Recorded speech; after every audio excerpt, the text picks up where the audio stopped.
Glass flew first, not words, a whiskey splash catching chandelier light, like a warning shot.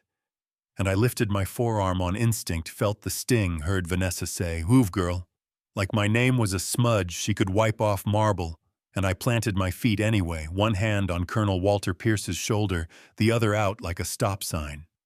He squeezed my fingers, breath-thin eyes steady, and whispered what he always did when pain tilted the room, "Steady, soldier."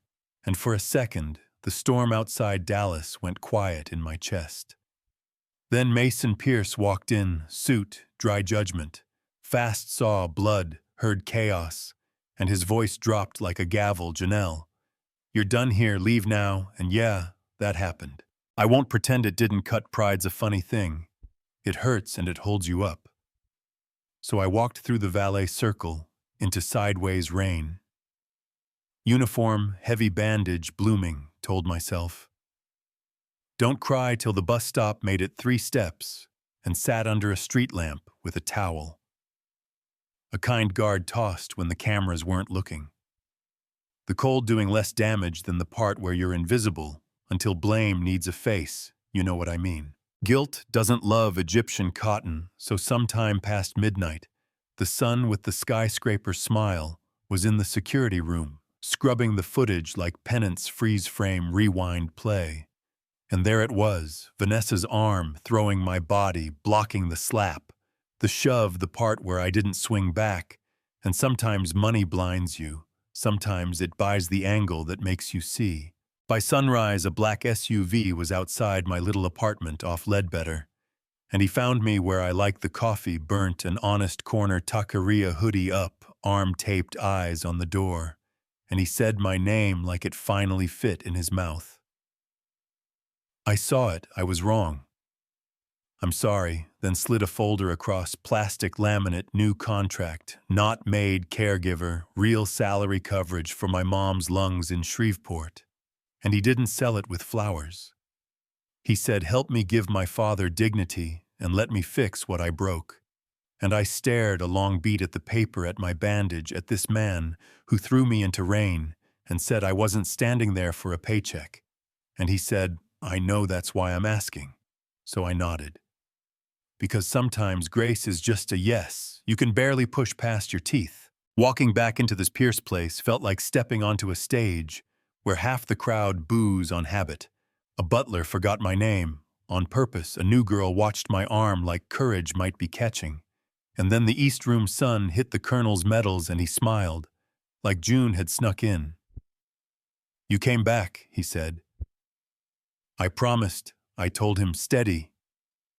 "Soldier," he answered, and 2 words glued me back together. Dallas runs on oil church and stories, so the whisper chain warmed up fast. Charity tables tested the temperature. A column lit the match, and Mason pulled cameras into the foyer. Before rumors could crown themselves, King gave facts without froth.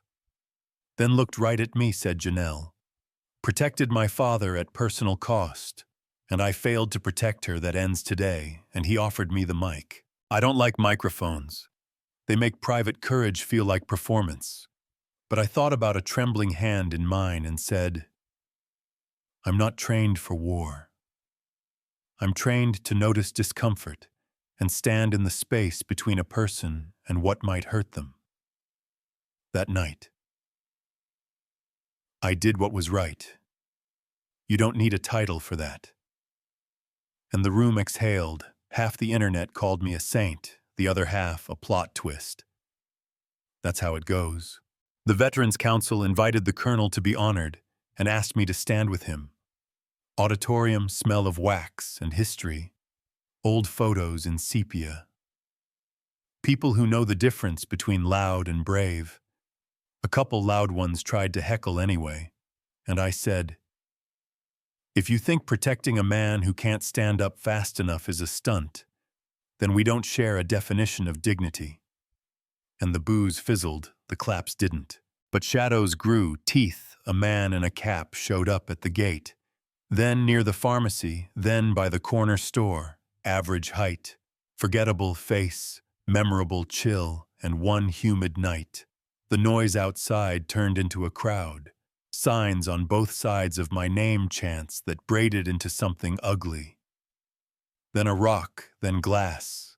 And instinct beat, thought again. I spread my arms in front of the colonel like the first night, took the spray, heard the house breathe in fear, and later someone said that photo changed the tide. Maybe it did. But in the moment, all I saw was a man whose knees buckle when he turns too fast, and the space I had to fill. Police bagged a couple of the angriest, one talked.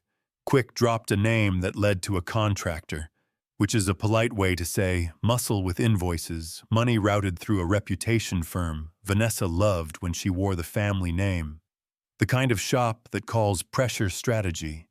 And that's how the chain pulled tight, private team to DA, to people with federal badges who ask short questions and listen long.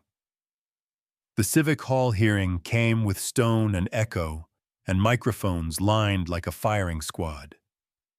Mason laid out the trail, the colonel told the room. What loyalty looks like when your hands shake, then it was my turn, because the chairwoman said that the person in the middle should close the circle, and I told them I grew up counting quarters for laundry, learned to make a bed you can bounce a coin on, and to keep my head down. When money forgets, you exist, learned. You don't need wealth to tell the truth, so here's mine, I will not break. That's when the twist hit.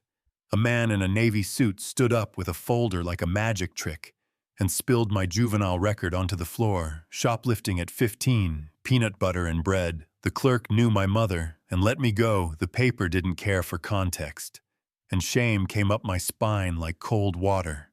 But I leaned into the mic and said, yeah, I stole food as a kid. I'm not proud. I was hungry. If your case is that poor kids don't deserve second chances, then say it with your chest. Half the room clapped, half tried not to. The chairwoman banged her gavel and moved the conspiracy forward, and I walked out with my hands shaking and my head up, you know what I mean. 2 nights later, cowards picked dark again to 17 a.m. Power dropped. Generators coughed. A car at the gate bloomed into fire. Radios popped, feet hit stone. And if you've heard a door crack under a boot, you don't confuse it with anything else. I rolled the colonel fast toward the inner hall and met a tall man with a clipped beard and a gun, one of the faces from the file smile like a wolf. You should have kept your place, he said. You had a mop and not a microphone. And Mason stepped in with a sidearm. The chief tossed, the corridor turned into a movie. None of us wanted shots, shouts, splinters. I grabbed a broken cane and swung, because surprise still matters. He stumbled. I breathed. And then Vanessa stepped from the shadows near the grand piano, hair, damp eyes, wild pistol shaking like her voice 15 years. I put into this family, and you let a maid redefine it. And Mason's stare didn't blink. Janelle reminded me what family means, he said. Sirens closed in, hard agents poured through the foyer. Her weapon hit marble. The men with her hit it next, and the house finally exhaled. Morning made the glass look honest. Agents carried boxes. Indictments crawled the news ticker. The reputation firm went dark, and that night Mason set a small table in the back garden with paper cups. Because Crystal felt like tempting fate, staff stood a little closer than they used to. And he lifted his cup to loyalty, to truth, to family by choice. And the colonel nodded, that old soldier's nod to Janelle, he added. Who stands when the world leans? And I looked at the house with its patched window and thought, belonging sneaks up after you stop chasing it. Peace isn't a fairy tale that begins after credits. The world kept doing what it does, a podcast called Me a Symbol and a Grifter. In the same sentence, a neighbor left a pie with a note that said, "Proud of you." Someone tagged the back wall with climber, like ambition is a sin. And I kept showing up mornings with meds and small jokes that creased the colonel's eyes, afternoons telling a gardener, I'm not the help anymore, and forgiving myself for the little spark that lit in my chest when his ears went red, nights writing a letter in my head to the 15-year-old who thought hunger was a personal failure. Eat the sandwich, kid, later, you'll feed someone else. People ask if I belong in this world now. If a woman who cleaned floors can teach a billionaire anything about values, and I say, belonging isn't a zip code. It's the choice to stand next to someone on their worst day and not leave. If that buys me a seat at the big table, fine. If it doesn't pull up a folding chair, I've sat on worse. That's my story, not tied with a bow, not cured by money, just steadier. And if somewhere in it you felt your chest clench or let go, if you've stood between a person and a mess you didn't make, I want to hear it. Drop your city. Drop your take. Tell me if I was right to come back after getting thrown into the rain, or if staying gone would have been the point. Tell me if a mistake at 15 gets to decide a life at 30. Tell me what you hear when someone says, know your place, warning or threat. And most of all, where do you stand on nights when standing costs you? Because the only way to cut through the noise is to stack our truths one steady story at a time.